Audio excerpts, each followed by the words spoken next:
Hey guys, it's Carl Brown for GuitarLessons365.com. Got a quick little lesson for you today to show you a technique called the Koto Technique. Now, I heard this first from Eric Johnson. Not sure if he's the one that created it or if it's been done a lot of times, but he's really, really good at it and he uses it a lot in his music. So I thought I'd cover it. He's one of my favorite players. Now, there's a couple of ways of doing this too, so I'm going to show you both of those ways. Now, you can grab the tab real quick to kind of follow along, but it's a pretty simple little lick I'm going to show you here, and then you can just kind of take it and do your own thing with this technique. So let's start here. What I'm going to do is I'm going to really outline some pentatonic shapes here. So what you're going to do, it's kind of wanting to have that sort of oriental sound to it or whatever. You want to play first note with your index finger of your picking hand. Now, this is one way of doing this. Then I'm going to show you first when I'm actually going to use my thumb. So I have kind of a big thumbnail for classical guitar stuff. But even if you don't, you can still just use your thumbnail with it too. So what you're going to do is on the left hand, you're going to hold the next note down there in the pentatonic. So if we were here, let me turn up, it works better that way. All right, so with this, I'm going to play this top note here with the index finger, and then the next note there, just any finger on your left hand. I'm going to use my pinky because I like to kind of do the downward bend with it. So what I'm going to do is I'm going to pick this note with the thumb, so it's right near where you're fingering the note. So it's going to give you a very thin sound.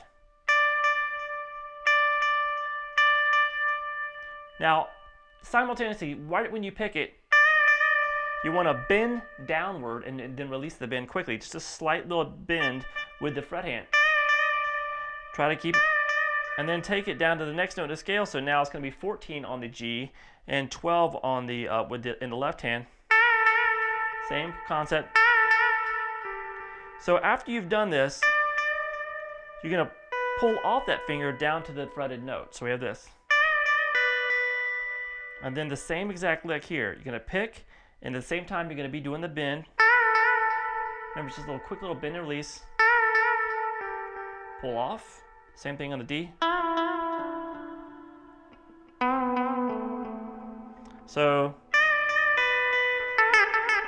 don't do it like that.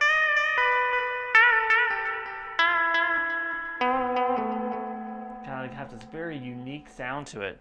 Let's take it down here a little bit further. I'm going to now do the technique here, and I'm going to start it down here, pulling off all the way to the 7th fret. So I had to do the bend there, kind of a little bit longer pull off. Then up to the 9th fret on the D, and I'm holding the 12th fret with the index. Same thing on the next string. And then here I'm 12th fret on the B with my index, and then the left hand is going to take the 10th fret. So that's what we have in the tab. It's just an easy little.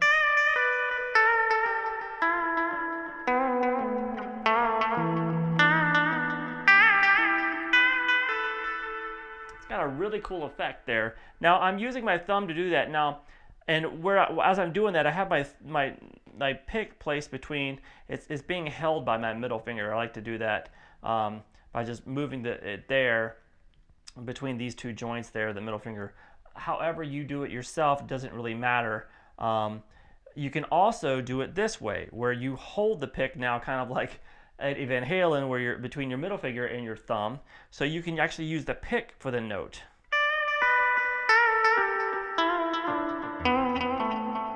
Then,